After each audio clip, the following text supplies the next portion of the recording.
If you noticed your technique with underhand, this is what you did. Look at my wrist and my hand and my palm. Notice my palm is posterior, not anterior. When you, throughout the movement, and you're totally doing that, and it's beautiful in underhand. When you go into overhand, however, you're doing this. Your palm is posterior in the front, which is correct, but then when you go to the back, your palm is anterior. So what you want to work on is this technique here. Left hand is overhand, and then at the bottom of the turn, behind you, you're sort of pumping your arm. If you can imagine a hand bike pump, you know, that you pump up and down, you're pumping, pumping, pumping, with the palm pointing back. And then what you're doing is you're using your wrist and your fingertips to accelerate the poi at the bottom of the turn, giving it outward force away from your butt crack, which will help you maintain the plane. And then the other rule of thumb that I would say is, imagine you're the Jolly Green Giant, ho, ho, ho, elbows out to the side. And what you're doing is you're keeping the elbow further from the midline than the wrist throughout the movement.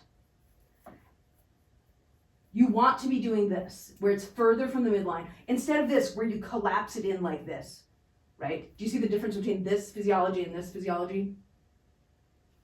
This one. And then what you could do to practice that is just, I guess the first place I would say is start with these pendulums, then scoop out to the outside, away from your butt crack to get the circles correct.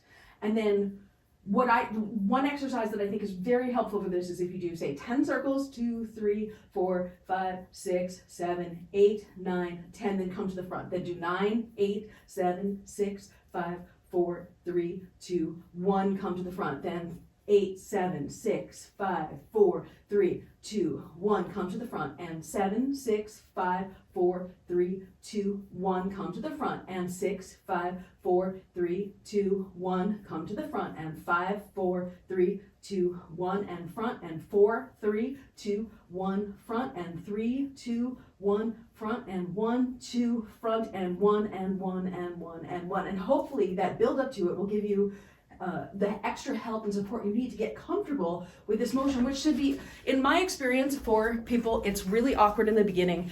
It engages a whole bunch of things up here that are unexpected. In my experience, when you have heavier weight poi, you have less flight time on new moves because you exhaust quicker because you're using new musculature. So sometimes you could do more reps with the lighter poi. But it depends on how light they are. So it really depends on the weight of them. And this is a real inquiry. The heavier weight poi can be easier to feel, but you'll exhaust sooner. So the technique that I used for myself when I was reaching exhaustion was to have 10-minute sets where I was on the mat and then take a break and then do another 10-minute set, as opposed to just trying to like power through. And that way you have less fatigue, I think, because it's awkward and it's very weird. And what do you do in life?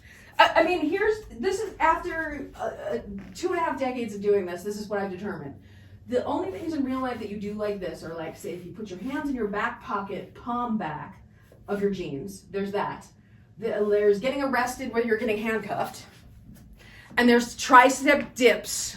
But even with a tricep dip, you're like this, not like this. So it's really, there's just like in real life, there's no applications for it. So it's a very weird physiology. You're still doing a little bit of the tricep dip where you're bringing you're crunching the elbow in as opposed to leaving it out. But that will loosen up as you practice it more.